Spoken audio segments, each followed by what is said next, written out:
Hello, everybody. What up? What up? My name is Tim Daniel.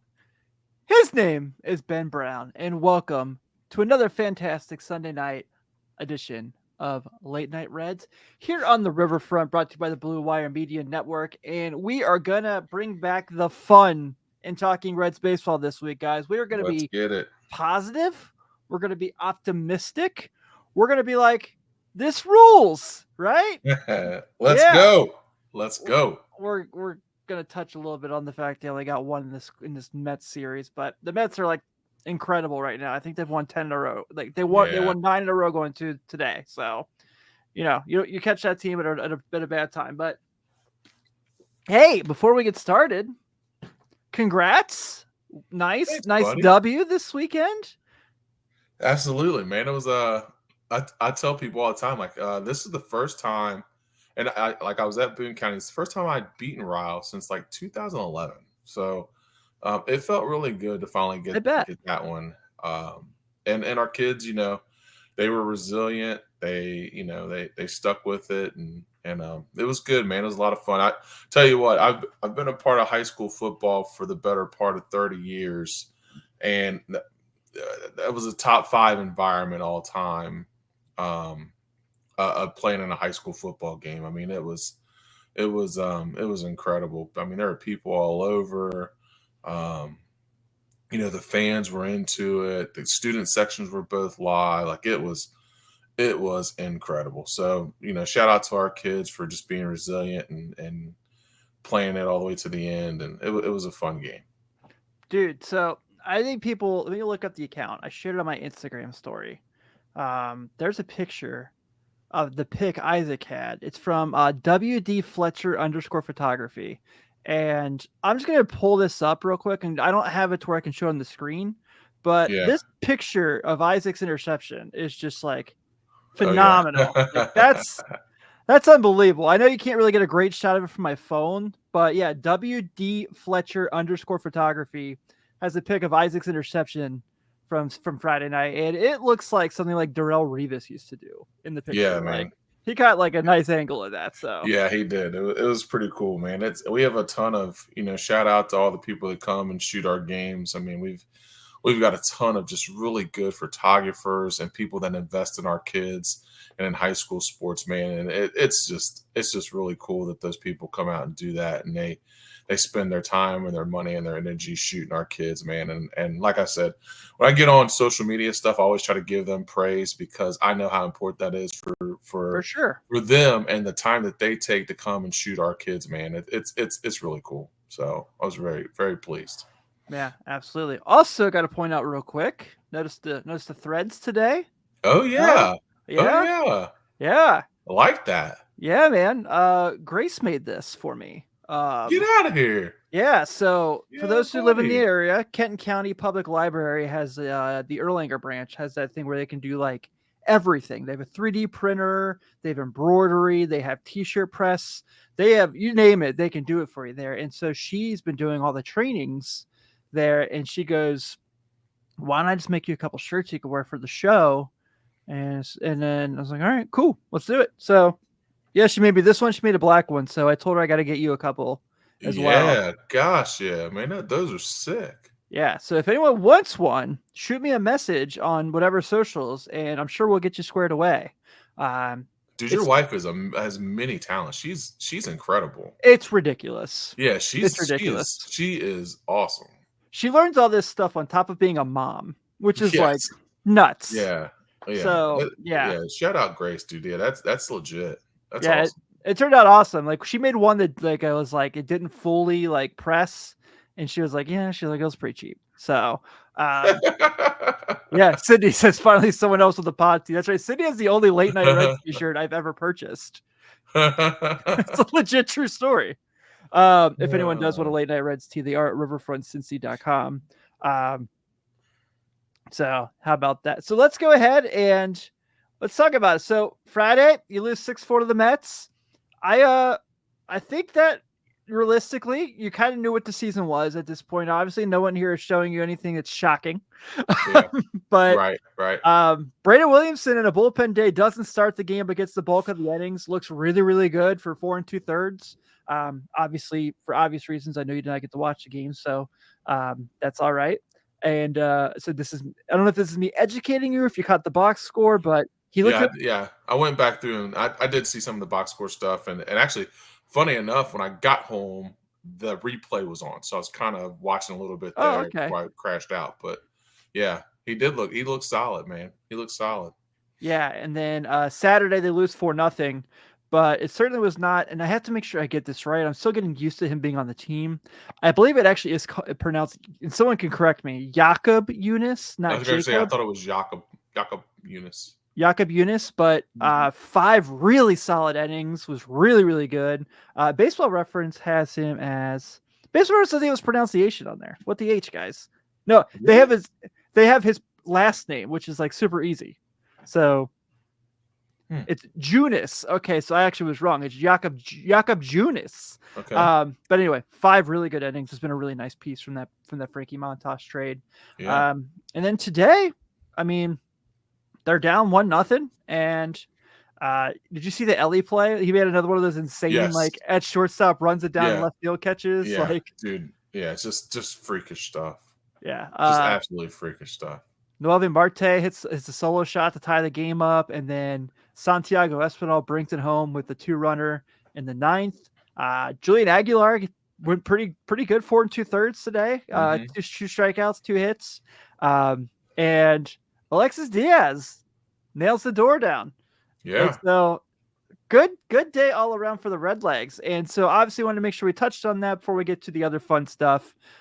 Ben, I know we don't really have to do a deep dive into the Mets series because we know what it is at this point. And yeah. Like we said, we want to keep it positive. We want to make sure we're having fun this week. Mm-hmm. And I want to talk about Rhett Lowder's game against the Astros on Thursday because we just talked about it last week with his first start. We felt like he got pulled too soon. He had another inning in him. But dude goes out there against the AL West leading Houston Astros, who have former MVPs in their lineup, guys who have won World Series, dudes who have done it all. Yep. And yeah, he had to battle some stuff. 4 walks is 4 walks. You expect that from a guy making his second big league start. Yep. But man, 6 1/3, 4 hits, no runs given up, 3 strikeouts. They won that game 1-0. And Rhett Lowder kept them alive in the game, kept them off the board. And so I want to talk about this game particularly, but I also want to get into this, Ben, as I hear your dogs are a lot of the mine for this episode. It's a first. Yeah, stupid. anytime somebody walks in the house, it's like the first time they've ever seen them.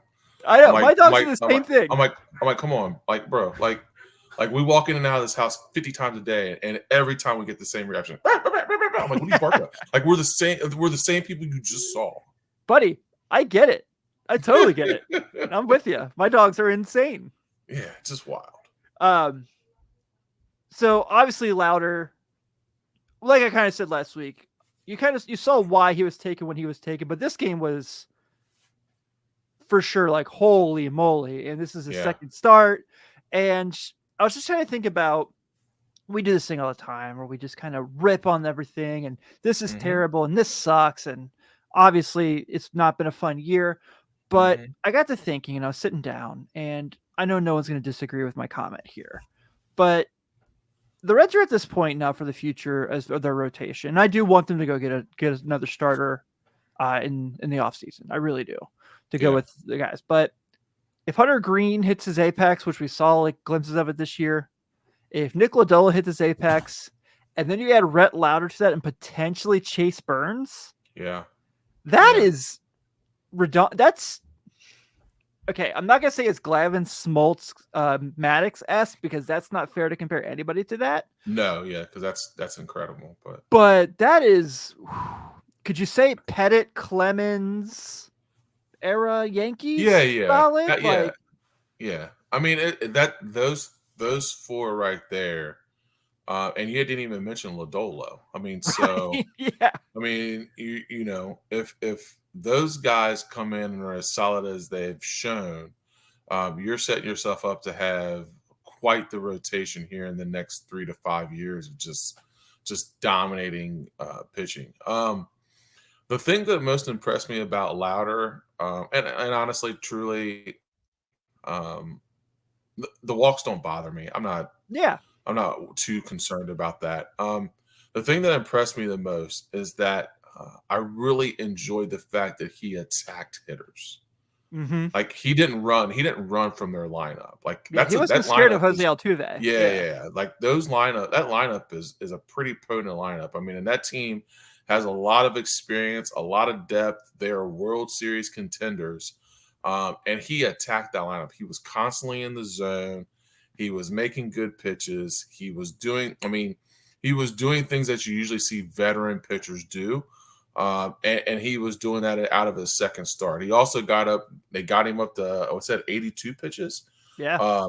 And 55 of those are strikes, which is a really good rate. I mean, he's in the zone and he's challenging batters. And that's kind of what you want out of your starters, right? You want somebody that's going to challenge those guys, but not give up, not pitch, not make dumb decisions, but also give those guys an opportunity. They're going to get hit. They're professional hitters. Let your fielders field and let's do what we do and let's get out of innings. So it was good to see that part where he was able to battle that lineup and get you to 6 1/3 of just solid baseball.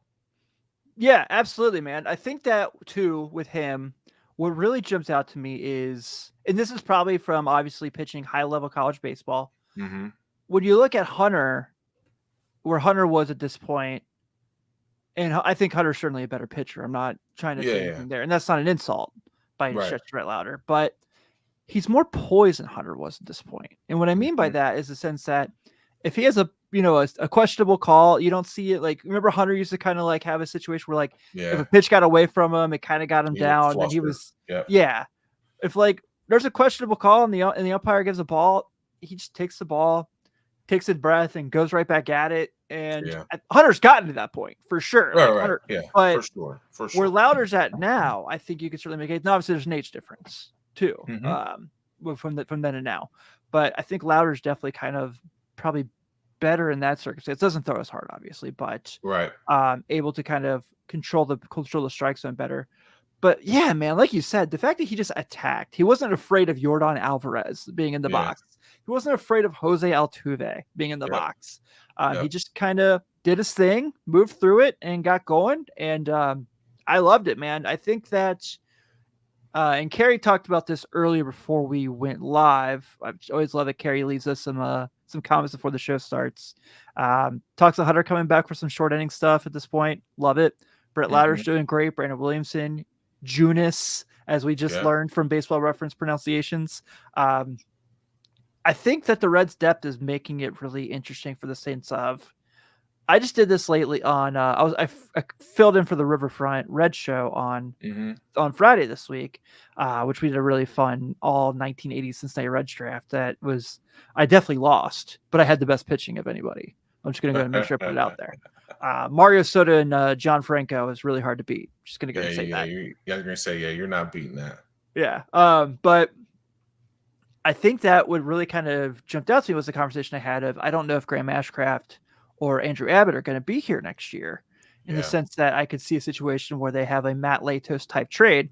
Not Matt Latos the person. I'm not referencing that, but I'm going back to the player. Right. The 2012, what they got in 2012 from him, especially in the second half, when they had to give up a ton of guys to get him, realistically, it was worth it for the 3 years he was here. 12 and 13, especially, he was really good. And I could see a situation where maybe one or two of those guys are bundled into another deal like that. And so getting those guys certainly makes that better for multiple reasons. But that dude is, but like what you got from Lowder today kind of makes you feel better about that, in the sense that what if Graham Ashcraft realistically does have to go to the bullpen at some point, if he's going to still be in the Reds organization? You feel better about that now. Or, Ty Floyd's a guy who's still coming up who I'm pretty high on. I know there's like indifferent opinions on him in the system, but he was on that LSU team with Dylan Cruz and Paul Skeens. I think he's going to be really good, but he's probably more of a setup closer kind of guy, whatever that means to people.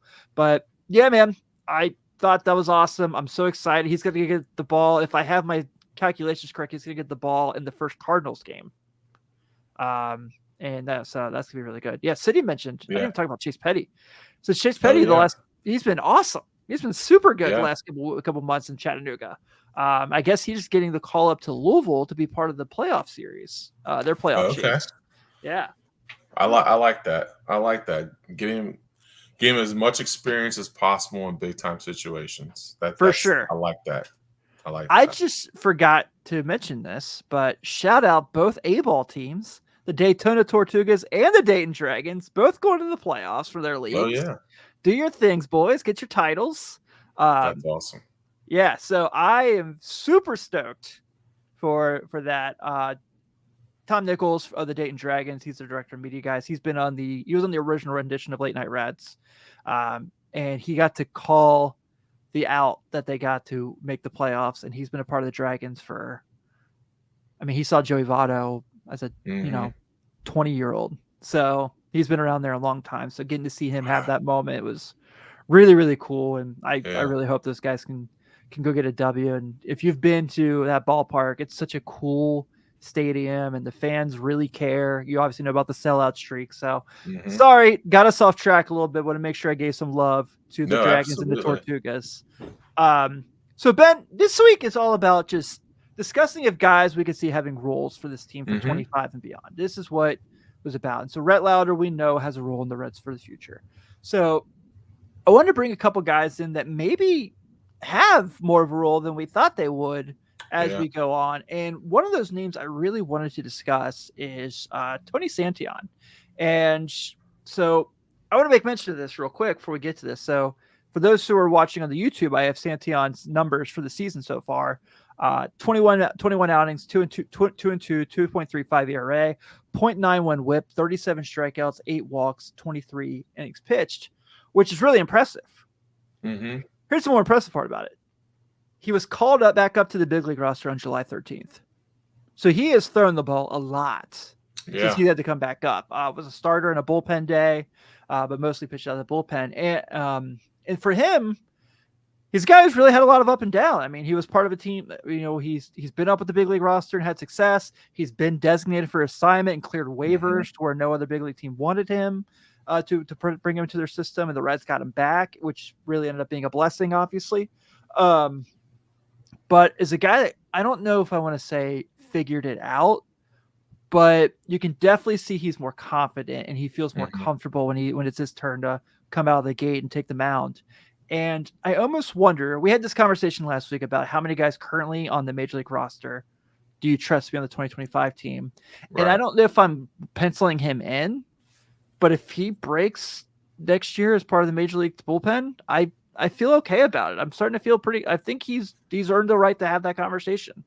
No, I would agree with that. I think that he is, for the short amount of time that he's been back up with the big league roster, he's been very solid. He's probably been one of our more solid relievers that we've had. So I would feel safe to say that he would be a guy that you're going to, if he wound up being on the bullpen roster next year, I wouldn't be mad about it. I mean, I think that he's got some pretty lively stuff, and he's able to come in and get outs, which is what you need out of your bullpen guys.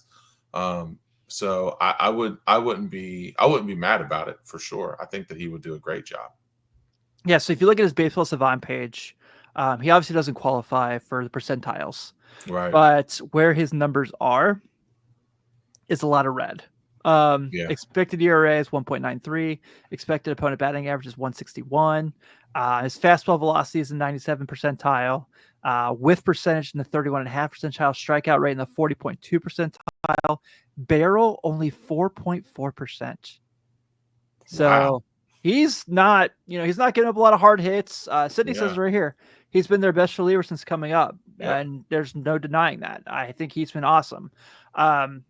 And he's a guy that you want to root for, man. He's been through hell and back in his baseball career. He's like I said, he's been sent down. He's been called back up. He's been designated. He's cleared waivers. He's broken camp in the big leagues. He's been injured and had to battle back. So obviously those are the guys you want to see win. And I think when you've had situations like Fernando Cruz who just tired out and got to the point where he was really struggling, and I can't believe I'm saying this, but the fact that Tony Santiago and Buck Farmer have really picked up the slack from They fans like he was have. getting tired is They nuts have. that we're talking about that. Yeah, Josh, he really was good a couple years ago. He absolutely was. I think that was Yeah. the 22 season. He was pretty solid, which obviously no one wants to talk about the 22 year, maybe 21. I don't have it in front of me. But yeah, he definitely was really, really good for that time. So I really like him. I think that it's been great. Like Sydney said, I agree. He's been their best reliever since he got called Mhm. back on the big league club. Bullpen I'm starting to feel a little better about for the future in the sense of him. I think Brent Suter's been pretty good in the big picture. I think Emilio Pagan could potentially have a bounce back next year. Carrie, you are burying my lead. Yeah, I do. What makes you think that? I mean, I'm not Sure. on him, but yeah, what makes you feel that way? So the ballpark is definitely concerning, right? I understand that Yeah. part. That he's going to have to take. He's going to take the ball quite a bit of GBP because this team's going to play 81 games there. But I do feel like with how his stuff is really good. Yeah. And so I do feel like he's going to kind of make something happen. I just think that at some point you bet on talent, and he's a talented pitcher. Yeah. So I think I feel comfortable with him. Sydney says, I've waited for you to cover on a Buck Farmer, Tim. That's hey. So look, finally the Buck Farmer love. I'm about to give two guys in this show flowers that I didn't think I was going to. So shout out Buck Farmer being really, really solid. I don't know how long it's going to last, but I'm going to enjoy the ride while it's there, and I'm not going to complain about it. So, yeah, man. So let's kind of get to the positional players / offensive players. Carrie, I guess we can do it first. Carrie's over here bearing leads. We'll get to the other guy in a second. We got you, Carrie. We got you.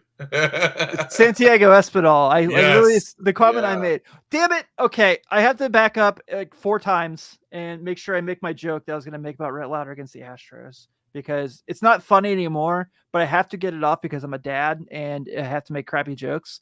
But Rhett Lowder was so good against the Astros, you would have thought he was wearing a wire. All right, back to the show. There it is. There you go. There it is. There it is. All right. So if you look at Santiago Espinal, I think at this point, and so Josh says he's going to be on the big league club next year. Absolutely, he's a part of this team next year. Yeah. What his role is going to be the bigger question because I think they're going to really still bet on Noelvi Marte. I still would bet on Noelvi Marte, even though I know this year has been a disaster. There's no other way to put it. It's been a nightmare.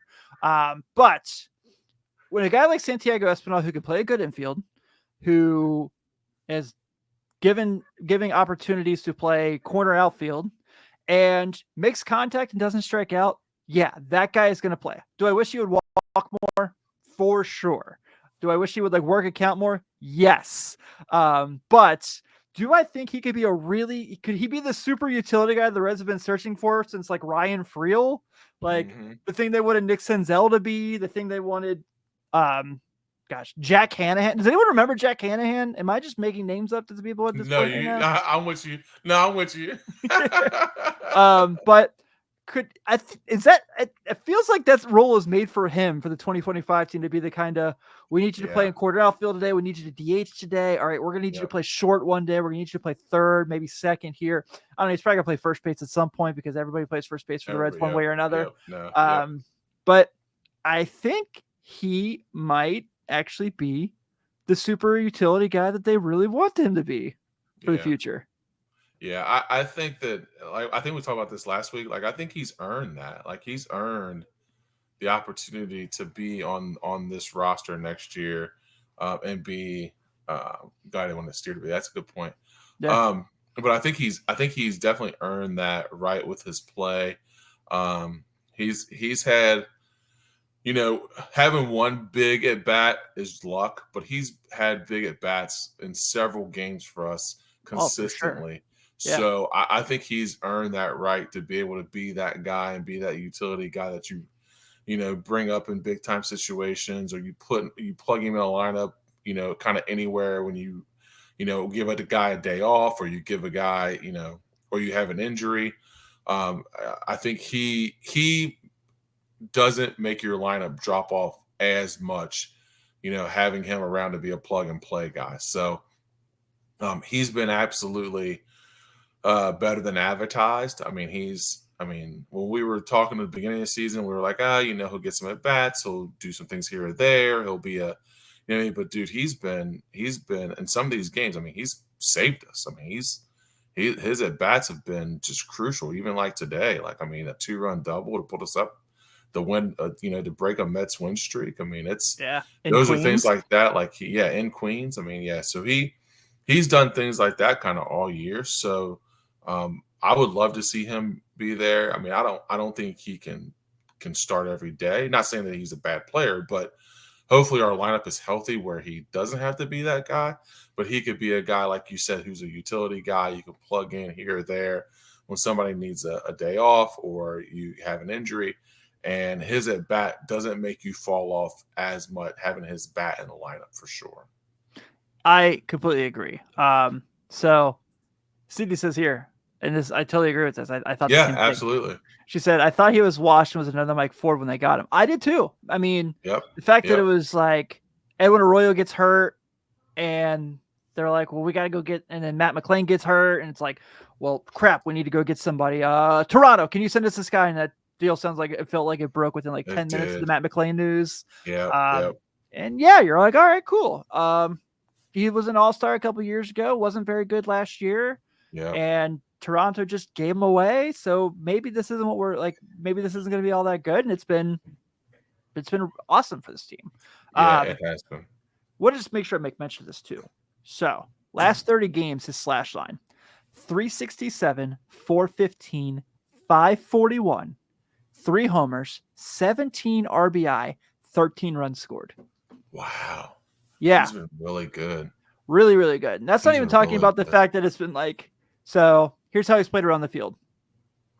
So far, 29 games at second, 57 at third, 6 at short, 6 in left field, 2 in right field. So this is kind of that's his role. City's burying leads too for us. All right. So come on, people.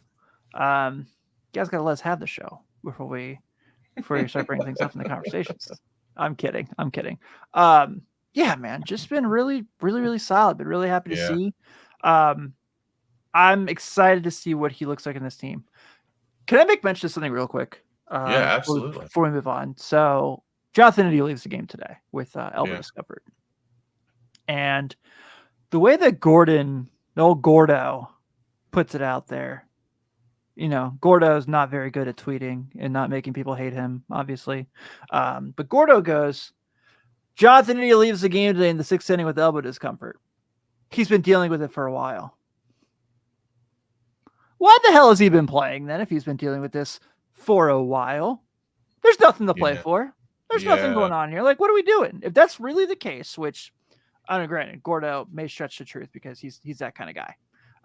But not I shouldn't be as mean to him as I am, but I think the Inquirer sans Charlie Goldsmith, I think the Inquirer has been, and Shelby Dermer, because that's my dog. And Scott Springer, of course, has been kind of rough for a little while now. But anyway, what if he's really dealing with something, and maybe that's the explanation for why he's slumped so much for about a couple months now? Yeah. Why is he out there? Yeah. If Santiago Espinal's doing this, and you got Ellie, you got Marte. Doesn't make a whole lot of sense. Mm-hmm. Yeah. I don't know. Yeah, it doesn't make a whole lot of sense. And the other point to this is, if he's been dealing with this for a while and you've been playing him through it, why did you not capitalize when you had the best opportunity to trade him? Mm-hmm. You had the best chance to move him by the deadline this year because of how well he was playing. Yep. And now it's like, oh, he's been really hurt and he's been really struggling. And it's like, great, we're right back to square one with Jonathan India. Yep. Now he's damaged goods again. Yep. He's like Toy Story 2 and Woody's got his arm like kind of Got his arm dangling the yeah. thread. Yeah. That's what Jonathan India is like right now. Or like Big Yeah. Al's Toy Barn's taking him to like get like Yeah. get his stuff put together. BT Dubs, what's your favorite Toy Story movie? This is an important question for our friendship. Oh, Toy Story 2 is probably my favorite. Okay, honestly. I'm with you. Yeah. Toy Story 2. Toy Story 2 is legit. I think 3 is probably the best movie, but I think 2 is more fun. Yeah, 2 is definitely more fun. Yeah. Yeah, Josh, this could be fair. You know, team leader doesn't want to come out, but I think you protect the asset, and when your season doesn't mean a thing at this point, right? Yeah. But you know, it's the Reds. No one knows anything about injuries, and everything's fine until it's not, which is normally like a week later. So, you know, what did I joke about a couple weeks ago with when was it TJ Friedel? It was Friedel, yeah. I was like, oh well, he's gonna have dysentery, and it's gonna be like everything's fine. No, Hunter Green. Yeah. All right, back to the show. You guys know I like to go on my little things here. By the way, we're running really quick through this, so feel free to send any questions, comments, whatever, and we'll look at them. Actually, let's do this. Josh Beckley, I hope Benson will be in AAA to start next year. He definitely has things to work on. Further will get traded, and we get some legit outfielders with some pop. Yes, I talked about this week on the Front Red Show. I saw Stephen Offenbaker talk about this quite a bit. I think the Reds should go get 3 outfielders. Yep. I just really think just rebuild the outfield, go all out, go get dudes. And like we mentioned last week, it's a good market. It's not, you know, don't get me wrong. Juan Soto's not coming to Cincinnati. I'm well aware of that. Correct. But I do think that there are plenty of dudes that are better than what you have right now that can make your team better, even if you want to go the platoon route. I just am sticking with the platoon route. One more thing that jumped out to me that I totally did not notice until today. When did Jesse Winker start playing for the Mets? I assume it was at the trade deadline, but I'm watching it. I'm like, did not recall that going across my timeline. No, that happened. It was right around the trade deadline, I thought. I was like, what is going on there? So yeah, I saw Jesse Winker and I was like, he had like a walk-off home run the other day too. Yeah, it doesn't look right in a Mets uni. No, I don't like it. Yeah, it doesn't look right in a Mets uni. That was like when Jay Bruce was playing for the Mets. I was like, ugh, that was brutal. Yeah. So Josh says 3 weeks ago. Okay, so it's I wasn't naive. It just was something that I just didn't see pop up. But let's talk about old Ty France here, shall we? Talk about guys that could have roles going forward. Dude, Ty France really been freaking good, man. So 34 games with the Reds so far, has an 831 OPS, has 4 homers, 12 RBI, 35 hits, 14 runs, and the funniest portion of this has a stolen base. Yeah. You got this Mets series. Yeah, I know a couple. Was it last week or maybe 2 weeks ago? We were talking about his future as a Red, and he's got team control for next year. Yeah. So, I mean, gosh, the way he's playing now, I mean, you almost kind of have to keep him. I mean, he's playing really well. He's he seems to be a good fit. And he's a guy that, you know, if he plays to this level as far as all-star level, I mean, it does nothing but bolster your lineup, which is nice. He has been an all-star. So back in his Seattle days. I had to make sure I mentioned this before we continue the conversation. I know, I saw. Cydia says, can we pour out one out for the Dom Smith era? Oh man. I feel like, do you remember like was it 2010 they got Willie Bloomquist and Mo used to always make fun of that. He just always laugh about it. I feel like the Dom Smith, Matt Kemp, you know, those kind of it's definitely amongst it. Jason Marquis. Yep. Jason Marquis started on opening day. Let's just never forget that happened. But back to Ty France, who I thought was going to be like Dom Smith and has been the polar opposite. Yeah, man. I think that obviously if all goes as planned, CES is your everyday first baseman next year. Yeah. But you have him to kind of come out there and be your bench bat and be a DH for you. Don't think that really hurts your team at all. So, and I meant to mention this with Santiago Espinal as well. they have 2 more years of control on Espinal too. So, oh, really? These 2 guys are actually pretty solidly in a good situation financially for the team and personally. Yeah. So I wanted to make sure that when I dove into that today, I saw that, and the Reds are paying him $1 million this year. Seattle's picking up majority of that contract because of where things were. Okay, so I have to mention this. It came up the other day on the Riverfront, but just looking at comments, so Bubba Thompson got called up from Chattanooga to Louisville for the playoff race, right? Okay. Did you see this video? No. Okay, mind you, Bubba Thompson was on the big league roster to start the season. I was going to say, he was on the big league. When Friedel came back the first time, he got sent to Double-A. Yeah. He's been in Double-A all year. There's this video of everyone celebrating him getting caught up to the Louisville. It's like his manager does the whole thing you always see, like the whole announcement thing. Everyone's like jumping up and down, like pouring water. It's come on. Are you serious? I did not see that. Yeah, it's hilarious. And I was like, oh my god. Joe brought it up on the Riverfront Red Show this week, so I went and looked it up afterwards, and it was so funny. Way to go to AAA! You were on the big league club for this year. Right, you started the year on the big league club, and now you're making your way back to AAA. Let's have a celebration. So I mentioned earlier, I think Chase Petty was going to AAA. I think I'm wrong when I meant that was the Bubba Thompson clip. Which, how could you not confuse Bubba Thompson and Chase Petty, guys? I mean, right? Geez. Right. Like they're 6 of one and half a dozen the other, right? Oh man. But Ty France, yeah, I like him a lot. I think what we're getting from him is really awesome. I thought he would hit more homers at GBP. Do you think he's his opening day starter over CES, or you think I hope not. CES? You think CES is the guy? For the sake of the Reds, he better be. Yeah. Yeah, that's what I'll say. No, I agree. But I think he's been pretty good, and yeah, I think that for getting him for nothing, right? You'll take that. For him being a DFA guy.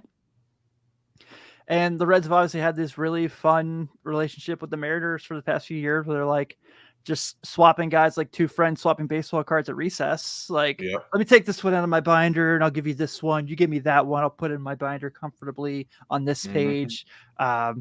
It's basically what it is.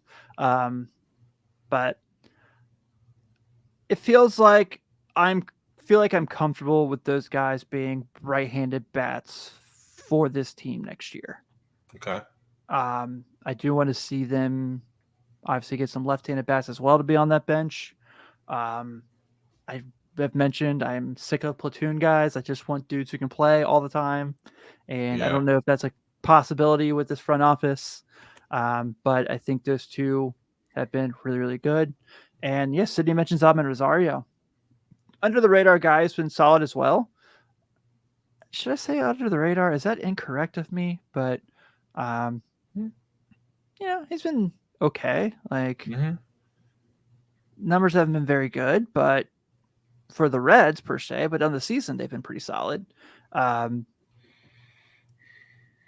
think I'm out on Blake Dunn. You're out on Blake Dunn? I think so. Okay.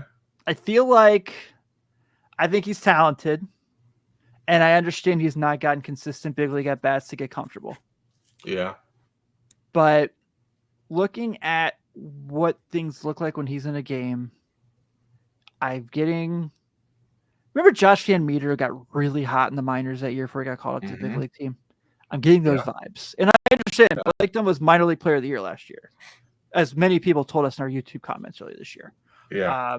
But when we say we need outfielders, I'm really hoping that does not mean that Blake Dunn and Jacob Hurtubise are the guys that they're giving the chance to be big league outfielders. No, I agree. If you want to make this team successful, you got to go outside of our system to go get guys. You know, and I thought you guys brought up a good point with revamping our outfield. And like I said, it's nothing against Fraley and Friedel and these guys, but we need we need we need some guys in there with some pop. We need some guys in there that have played outfield consistently, and will be everyday threats in our lineup. Like you know, your outfielders usually set the tone for your whole lineup. So it would be nice if they go out and get guys, three consistent guys that have played the outfield and know what they're doing, and can contribute to a lineup that's going to be. I mean, it's going to be a really good lineup if you're looking at getting McLean back. You know, if Marte is decent.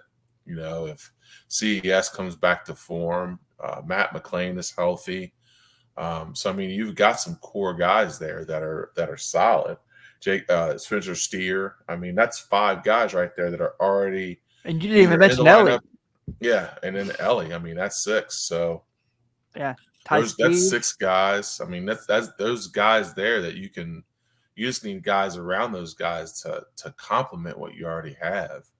You know, so that you can be solid all the way through. So I'm hoping that they go out, and I'm not even saying go get 3 outfielders. I mean, it would be nice if they went and got all 3 and did it, but just be aggressive. Just at least go get a couple guys, man. Just be aggressive. You got really honestly nothing to lose, and you got everything to gain because, like I said, you put some decent guys around the lineup that you're already going to have or projected starters.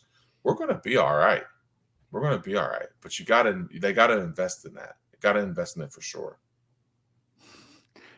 Oh boy. Carrie says, let me pull this up. This is fun. Hear me out, guys. I'm going outside the box. Pay for Soto for 1 year. Reds invest into Soto, Ellie, Dom, Rep Academy, Dominican Republic. Pay back the country to the country that they love. If Juan Soto suits up for the Cincinnati Reds, Lord doesn't want to know what happened to this podcast. I might jump through this window. I might legitimate hysteria will occur. But yeah. Josh says, go ahead. No. I mean, it would be incredible if he did. But I'm not holding my breath ever. But yeah. The Reds' history doesn't prove that they would go out and get a guy like that. So another dig at the Enquirer here that really frustrated me when they talk about the Reds. When Joey retired, Jason Williams did the whole we blah blah blah. We should appreciate it more article, which is fair. Mm-hmm. But he says in the article, they probably should not have given him that contract in the first place, and that annoyed the shit out of me because I don't understand what people expected. Mm-hmm. He did every damn thing. He earned that contract and then some. And we're going to talk. I know we'll talk about that for eternity. Yeah. But what's up, Mr. Juan? Yeah, Mr. Juan. We're about getting Juan Soto. We want Juan Soto. But the fact that we're having this conversation about this team needs to win, this team needs to keep their really good players together, and you're bitching that Joey Votto got that contract, which big picture was a bargain, and you're like, you should not have gotten that contract. Like, yeah. So yeah, I mean, people that complain about that contract and complain about Joey Votto and like they're just not big picture people. Like they just don't see how much he meant to the Reds, how much he meant to the lineup, how much he meant to the city, all the positive things that he was able to do and produce and play. Like, honestly, like you said, we got a deal. We got a deal. Yeah, we got a deal. Like we undersold him like crazy. So for people that don't get it, they'll never get it, and that's okay. You'll just be the people that are lost in the weeds. So I think about this a lot with the sense that I think people have tried to say one of the dumb things I'm hearing in this stupid debate of him not being a Hall of Famer is, well, he only has 1 MVP. My guy, check this out. These are all the years Joey Votto received votes for MVP. 2009, 2010 where he won it, 2011, 2012, 2013, 2015, 2016, 2017, 2021. He got MVP votes, Ben, in majority of his years in the majors. And you're going to tell me this guy's not a Hall of Famer? Get the F out of here with that BS. Yeah. I don't understand. Like, I don't think people understand how hard it is to be an MVP of something. Like, just because people, I think people got, like, they look at a guy like Barry Bonds who has like 6 or 7 of them. But I'm like, you don't understand how difficult that is to replicate that year in, year out, even just to get votes to be MVP. For sure. To be that consistent for that long. And especially on a lot of teams that were bad, dude. Like, a lot of those Reds teams he played on were not good. So in order for you to be mentioned in MVP conversations on not very good teams, like, that's just the level of consistency I don't think people understand or get. Yeah. Believe me, I will preach Joey Votto love forever. Josh Beckley says, so the 5 years, $300 million gets us for the L years so you can sign another big contract elsewhere. We can dream, damn it. We can dream, damn it. We can dream. If the Indiana Pacers are going to fork out big money for Tyrese Halliburton, then the Cincinnati Reds can fork out big money for Elly De La Cruz and Juan Soto. Okay. Let's hope. Yeah, absolutely. Man, this is fun. We got a lot of good. I wonder if Juan Soto was like, you know what? I just want to play with Elly for 1 year. Give me a 1 year, $12 million. Let's make it happen. They're buds. They are buddies. Elly worked out with them this offseason. I just want to play with Elly. Let's just do this. Let's just do 5 years. Like, let's do 5 years, $60 million. Let's just knock this out. Let's all be friends. Let's have some fun together. You know, full on. I don't really need the money. You know what I mean? Yeah, I got plenty from my Nike contract. I just played for the good. Yankees. I got a ring already. Let's have some fun. We're good. Yeah. I mean, Elly and him worked out together in the offseason, this past offseason, so rock it. World Baseball Classic's coming up here in a couple of years. You know, they're both going to be on the Dominican team. This is I'm well aware that we are like full on Bon Jovi living on a prayer here, but it's a fun conversation. But look, dude, at some point you got to dream. You got to dream big, right? You know what I mean? Like, I mean, you got to throw your hat in the ring, right? Like, yeah. I mean, I just don't think that you can't not think about that. Yeah, I just don't think you can't not think about that. Yeah, it's at least got to be like written on the whiteboard. Somewhere. Yeah, I mean, it's like your vision board, right? You know what I mean? Like Juan Soto. Vision board. You got a vision board of Juan Soto sitting in a Reds uniform. You know what I mean? Right next to Elly De La Cruz. You get your Photoshop department just put that together. Why not? While we're at it, can we just get new uniforms? Because the Reds ones are horrendous. The City Connects, they can stay. Everything else. Ooh, Mr. Juan, you are an out of the park player? Okay.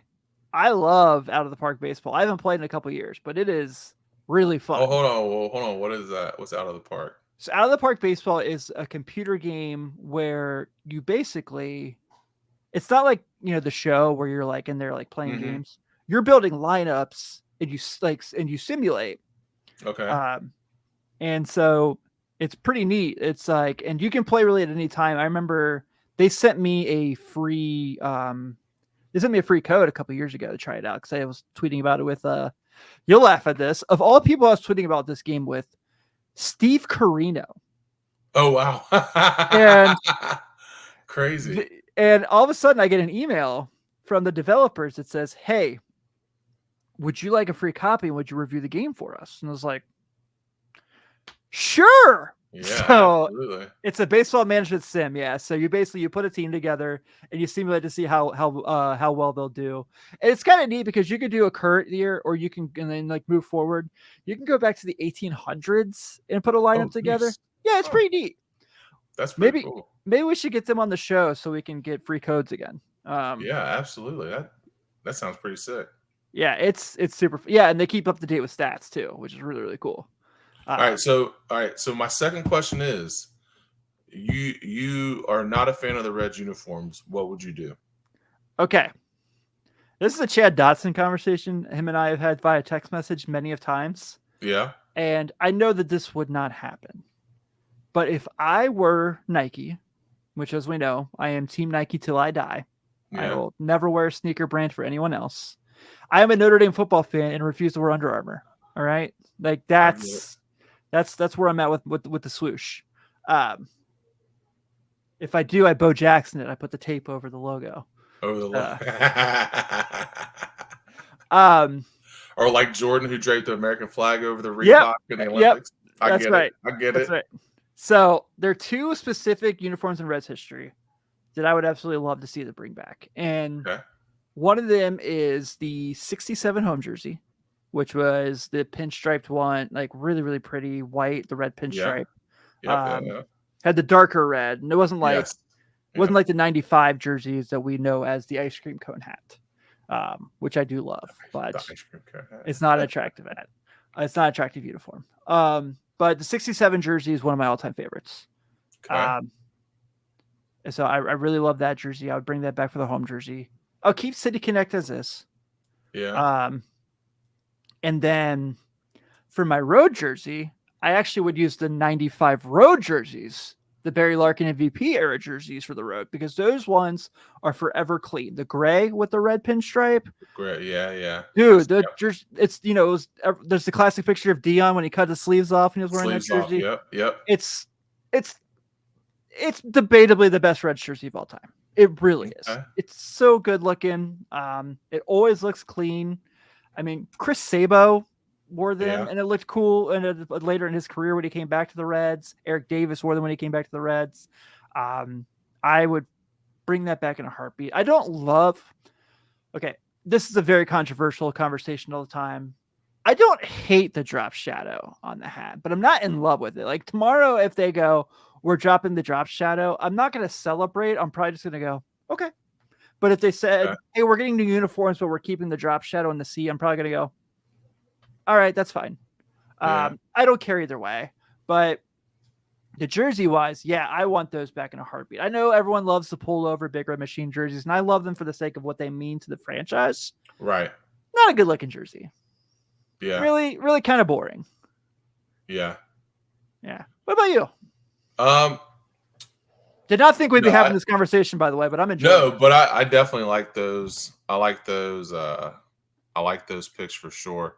I would love to see I like the City to Connect all black. I do too. Part of me would love to see a all red with white lettering. Ooh. Like red pants, red jersey. Like a white pinstripe down the pant leg? Like a white pinstripe down the pants leg. Just an alternative jersey. Just something different. I love the 95 uniform. I had to go look up the 67, but that one's legit too, with the white with the pinstripe.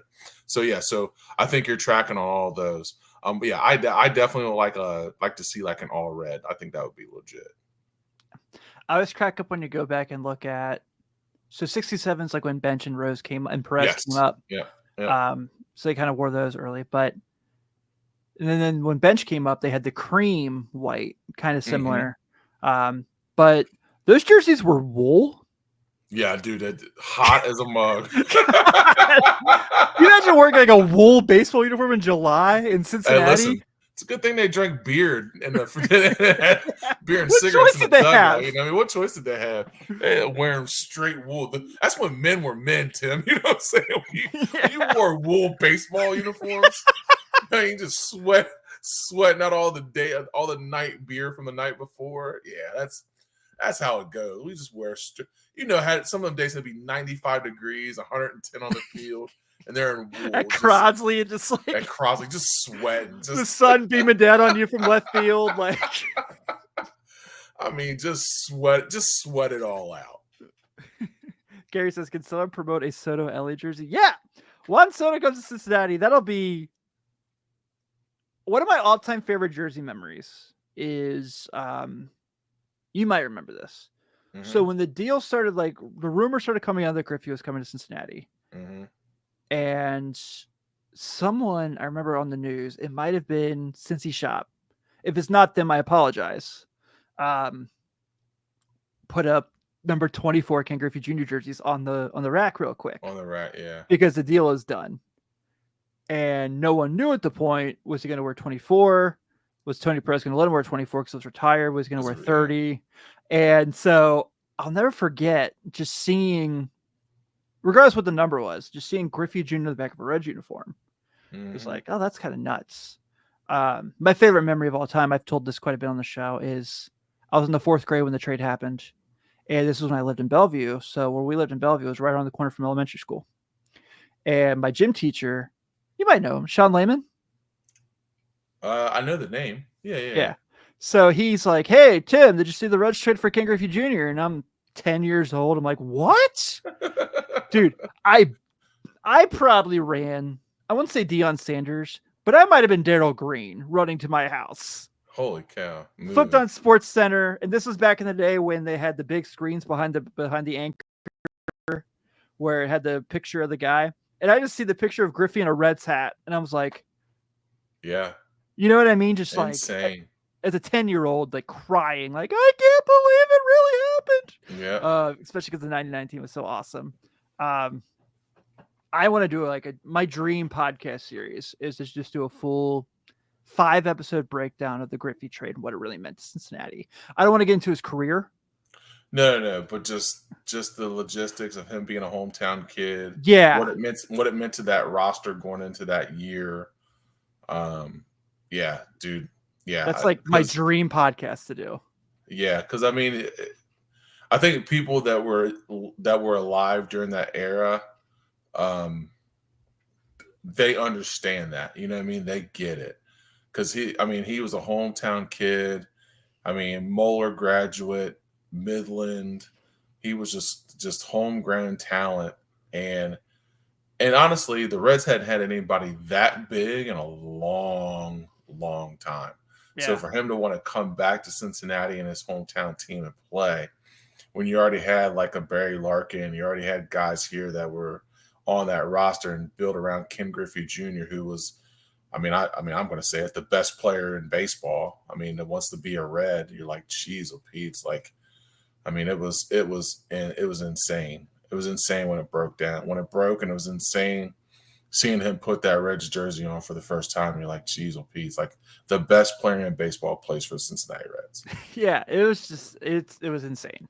It was the coolest freaking moment. Even though it kind of wasn't what we obviously wasn't what we wanted it to be. No. Talk about what you said earlier about Joey. Ken Griffey Jr. has one MVP in his career. Yep. Derek Jeter has none. Yep. And I know when I have this conversation, people are like, but Derek Jeter has the championships and Joey doesn't, and blah, blah, blah, blah. I'm like, all right, look at Derek Jeter had in his lineup compared to Joey Votto. All right. Like after Jay Bruce and Brandon Phillips, it gets a little gross. Yeah. Where Derek Jeter's like, man, we lost Bernie Williams. We brought in Johnny Damon. Johnny Damon, right? Yeah. Yeah. You're like, what? Yeah. I mean, if you go back through, and that's something we could deep dive to, is, and you probably know this offhand already anyway, but like just going back through and seeing outside of Jay Bruce and Brandon Phillips, how many different lineups Joey Votto played in or had people batting around him. That, you know what I mean? Like it's insane. I joke. I've laughed about this a million times, and I've brought it up on here before. But in 2017, there were stretches of games where Joey Votto was protecting the lineup, as in the guy hitting behind him was Patrick Keevlahan. Mm-hmm. Guys, does anyone remember Patrick Keevlahan? His MVP year. He had Johnny Gomes and Lance Nix hitting behind him. And I love Johnny Gomes. I mean, Johnny Gomes was great was a great clubhouse guy and had some awesome moments, but like, yeah, come on. I wouldn't call him protection. Yeah. Had some cool moments. Hit some homers that I remember. 2010, the first one of the year was Johnny Gomes hit a walk-off against the Cardinals in Game 3. Yep. Jeff Keppinger protected Joey, was like hitting in front of him at times and hit behind him. Dude, this is that could be some really, really fun. Some really, really funny. Jack Hanahan, who I made fun of earlier, he was in Joey Votto lineups. Yeah. I mean, think about that. I always think about that with Aaron Rodgers, his stretch in Green Bay after they won the Super Bowl. Mm-hmm. When you're like, who was the best guy that was in a huddle with him? You go, Greg Jennings? Yeah. Devontae Adams later on, but I mean Yeah. that was way past whatever. Have you caught any of Joey Votto stuff going around on like High Heat and all that? Mm-hmm. Been fun. Yeah, it has been. I'm looking forward to Joey Votto, the personality. Like, I'm really hoping that he gets on more of those like MLB shows, because here's the thing, like the personality of Joey Votto is starting to come out, but dude, the baseball analytic brain of Joey Votto will be incredible on some of those shows. Like, could you imagine him just sitting down with him and Brian Kenny and just looking at like Aaron Judge's at bats, or just seeing what he sees and what he thinks? Like, dude, that's the part that gets me going, because guys like that see things so different. It's almost like I know people crack on Tony Romo about being an announcer and everything, but the dude knows the game so well. Like, he sees things. Like, Joey Votto would be the same way. It's kind of like you just see it different. You understand what those guys are going through. You understand what they're thinking, and the analytical brain of Joey Votto is kind of what I would want to get into. Yeah. So I want to make sure I catch Waiting up on for the book. Yeah, that's legit. Go some of these comments been cracking me up. Sydney says, I needed a pod like this with football letting me down this weekend. Believe me, Sydney, I am with you. I am with you. Larkin and Griffey, both homegrown talent. That was incredible. Yes. Yep. Josh Beckley Jr. is why I started going to the Reds games. I grew up a Mets fan. Fox Sports started showing games, and I was hooked. Too bad I was on a decade of losing seasons. George Gran calling Ken Griffey Jr. home runs was like, Marty Brennan did a great job with on the radio side, but George Gran calling Griffey home runs was, that's gotta be gone. Was like, yep. Just George like Gran calling warms baseball my soul. games in general, dude. Like, he was just, George Gran doesn't get nearly enough credit. He was just incredible calling games, like, he really just was in general. Yeah, he totally was. Mr. Juan, Derek Jeter had better girlfriends than Joey. That counts. As far as we know, we don't know Joey kept his dating record pretty quiet. I was going to say, he keeps it pretty quiet. He keeps a low profile. Yeah. I think Joey Votto I want Joey Votto hosting Jim Day with Jim Day. Yes, absolutely. Oh, yeah. That would be awesome. Yeah. Carrie says, I'll wait for the book. I cannot wait for that as well. That's going to be awesome. Man. But I guess real quick before we get out of here, we should touch real quick. So on the week, they have one with the Braves before they have 3 in St. Louis. And our guy, Nick Martinez, getting the ball tomorrow against Charlie Morton. Tuesday, you get Rhett Lowder versus Andre Palante. I don't know if they're going to go bullpen day or just go ahead and have Brandon Williamson start on Wednesday, but I'm guessing that's where they're going to go. And then our guy, Jakob Junis versus Sonny Gray, which, by the way, Sonny Gray's 2 starts against the Reds this year have not gone Sonny's way. They have not. You could say it's been rainy Gray. Yes, it has. Was that better than the Astros joke? Is the Astros joke still winning? No, the Astros joke still hit. Okay. That still hit. Yeah. Okay. Perfect. Awesome. Well, I did not think we were going to find a way to do an hour show, but we did. And that was fun.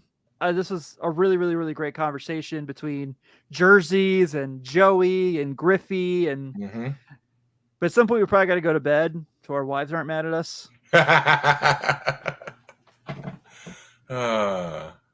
It's always fun.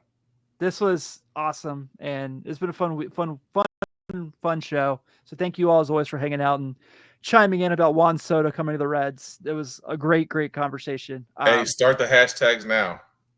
Juan Soto to Cincy. Yep, Soto to Cincy. Hashtag Soto to Cincy. Yeah, absolutely. I'm all in for it. Be sure to, as always, follow us on YouTube if you can at Riverfront Cincy, or give us a follow on Twitter at Late Reds. You see mine and Ben's personal handles here as well. Be sure to check out the Riverfront Reds show with Chad and Nate and their cast of crews. Sometimes they throw me in there to host, and I start talking about Beetlejuice. Oof, that was not a good idea. Oh, did you see the second one? I did. Disappointing?